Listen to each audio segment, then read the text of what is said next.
할렐루야. 하나님의 사랑과 은총이 넘치시기를 축원합니다. 오늘 2월 20일 월요일 날 아침입니다. 일주일이 시작됩니다. 일주일이 주님의 은혜 가운데서 풍성한 은혜 넘치는 한 해가 되고 한 주일이 되고 또 하나님의 돌보심, 성령님의 인도하심, 또한 그리스도의 말씀으로 인하여 변화되고 성장해가는 이 귀한 시간 되기를 축원합니다.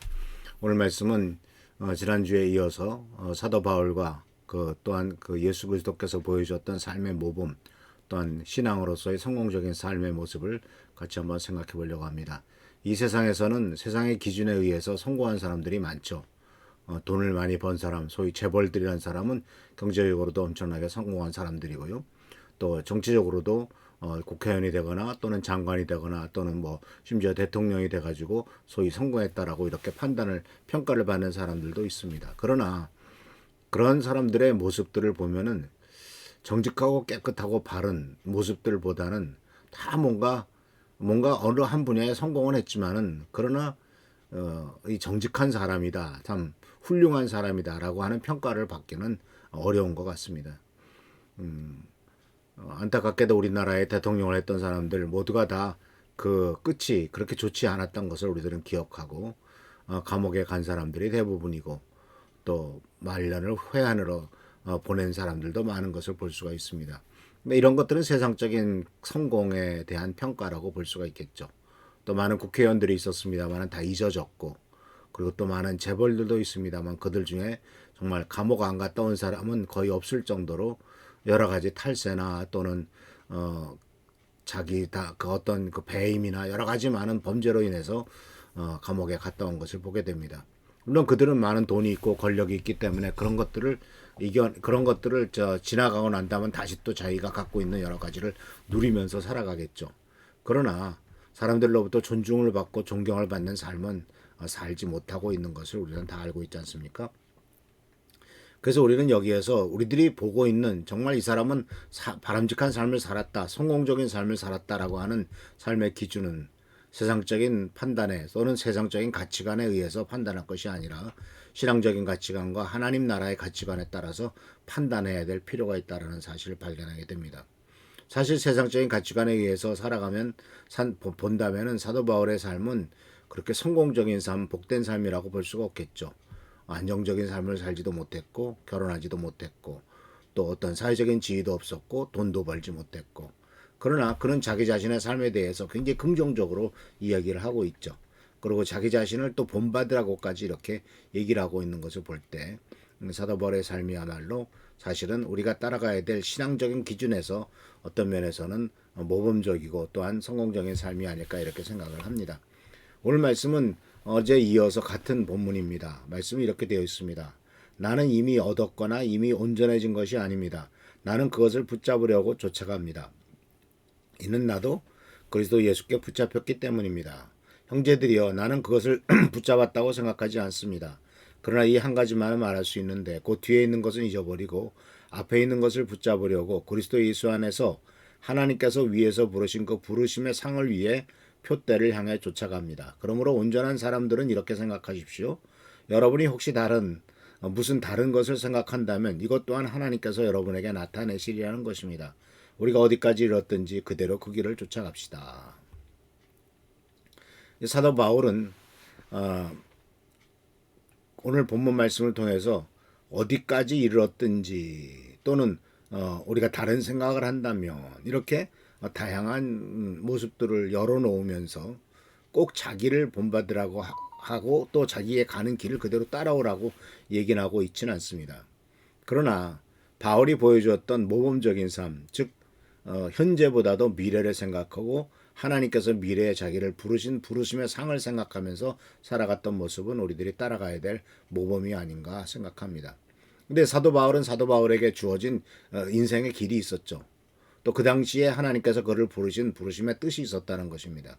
근데 이것은 우리들에게도 마찬가지죠. 지금 21세기 2023년 2월 달을 살고 있는 우리들, 대한민국 땅에 살고 있는 우리들을 향한 하나님의 계획이 있고 하나님의 부르심이 특별히 있을 것입니다.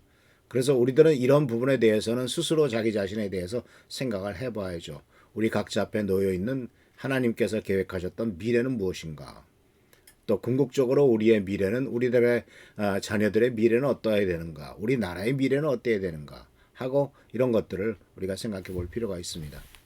근데 이제 여기 보면은 사도 바울은 먼저 앞부분에서는 잊어버렸다. 13절에서는 나는 뒤에 있는 것은 잊어버리고 앞에 있는 것을 잡으려고 버르심의 상을 따라서 표대를 향해서 쫓아간다니다라고 말하고 있잖아요. 그래서 이 말씀 속에서 우리가 생각해 볼 수 있는 것은 바로 뭐냐면 잊어버리는 일과 앞을 향해 바라보는 일, 이것의 균형입니다. 우리가 망각만 잊어버리기만 한다면 건망증에 걸린 거죠. 근데 망각 자체로서는 성공적인 삶을 가져오지 못합니다. 미래에 초점을 맞추는 것이 더 중요하죠. 그냥 잊어버리자라고만 했다면 그것은 과거의 상처와 아픔으로 말미암은 올무를 벗어나기 위한 것이지 미래에 대한 초점을 맞추는 것은 아니지 않습니까? 사람이라고 하는 존재는 참 좀 어떤 때는 아이러니한 게 뭐냐면은 건강을 많이 생각합니다. 그래서 건강을 위해서 유지합니다. 그런데 건강을 위해서 노력하고 수고하는 것만큼이나 또 걱정까지 하죠. 근데 문제는 바로 뭐냐면은 그 걱정이 내가 아프면 어떡하지? 병들면 어떡하지? 라고 하는 걱정은 앞으로 될지 안 될지도 모르는데 끌어다가 걱정을 하는 경우가 참 많죠. 이런 부분들은 우리들에게 그렇게 바람직하지 않습니다. 그렇기 때문에 옛날 것들은 다 잊어버리고 앞에 있는 미래에 초점을 맞추라고 13절 말씀 속에서도 분명히 얘기를 하고 있습니다. 한 가지 말할 수 있는데 앞에 있는 것을 붙잡으려고 뒤에 있는 것은 잊어버리고 앞에 있는 것을 붙잡으려고 간다 하는 것을 속에서 말씀 속에서 목표 중심의 삶이죠. 이것은 고린도전서 9장 24절에서도 경기장에서 경주하는 사람들에게 상 받는 사람은 한 명밖에 없다는 거 알지 않냐. 그러니까 그러한 상을 받기 위해서 열심히 노력하라라고 하는 것을 권고하면서 바로 목표를 세우는 일이 얼마나 중요하냐 하는 것을 가르쳐주고 있죠. 그러니까 우리들도 신앙의 목표를 세우는 것도 굉장히 중요합니다. 옛날에 제가 리더십에 대한 것을 배우면서 이 목표 중심적인 삶에 대한 이야기를 들은 적이 있는데요. 미국의 경우 나의 인생의 목표는 무엇이다 라고 하는 것을 기록하고 갖고 있었던 사람은 5%밖에 안 됐답니다. 하버드 출신에서도. 근데 그 5%의 사람들이 성공적인 삶을 살았지 자기의 인생의 목표가 무엇이고 앞으로 목적이 무엇이라는 것을 전혀 기록하지도 않고 그냥 되는 대로 살았던 사람은 절대로 성공적인 삶을 살지 못했다라는 것입니다. 근데 이 사도 바울은 또 한 가지 우리들에게 권면하는 것은 13절에 뭐라고 얘기하냐면 한 가지, 그 한 가지는 바로 뭐냐? 집중한다는 것이죠. 그래서 우리나라 경영에서도 하는 말이 선택과 집중이지 않습니까? 많은 어떤 기회가 있습니다. 많은 옵션이 있습니다. 많은 이런 것 저런 것을 할 수가 있습니다. 그러나 그 중에서 내가 할 수 있는 일을 정말 선택해서 그것에 집중할 때 성공하는데 이것이 믿음에 있어서도 마찬가지죠. 사실 빛은 퍼져올 때는 별로 힘이 없죠. 예를 들자면 태양빛이 비칠 때는 그냥 따뜻하고 또 여름은 물론 덥습니다. 그러나 그 태양빛이 불을 일으키진 않습니다. 그러나 조그만 돋보기라도 뭐 직경이 10cm 또는 5cm밖에 안 되는 조그만 돋보기라도 그 돋보기에 햇빛을 모여서 초점을 맞춰버리면 거기에서 조금 있다가 연기가 나고 불이 나는 것을 발견할 수가 있죠. 그러니까 초점을 맞추고 집중한다는 것은 이렇게 엄청난 역사가 나타나는 것을 보게 됩니다. 레이저가 바로 뭡니까?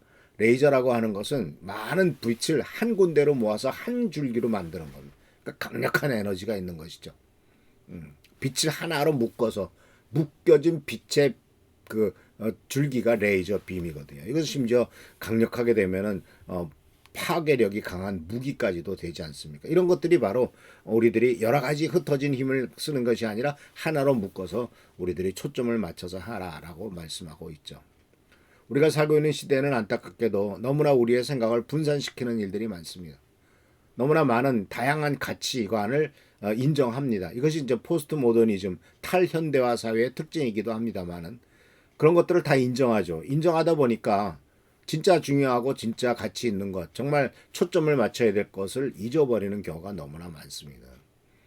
그래서 우리들은 이와 같이 주님께서는 우리들을 통해서 이루고자 하는 것들을 이루시려면 정말 다중 기능보다도 하나의 초점을 맞춰서 집중하는 이러한 부분들이 가장 필요하다는 것을 보게 됩니다. 그래서 사도 바울은 14절 말씀 속에서도 그리스도 예수 안에서 하나님께서 위에서 부르신 부르심의 상, 위에서 하나님이 나를 부르셨던 그 부르심, 그 콜링, 그 소명의 상을 위해서 표대를 향해서 쫓아간다라고 말하고 있는데, 이것은 바로 하나님께서 하늘에 준비해 놓으신 상급을 위한 것이다. 이미 사도 바울은 디모데전서 4장 후서 4장 7절 8절에 이렇게 자기 자신의 생애를 고백하는 것을 우리는 알죠.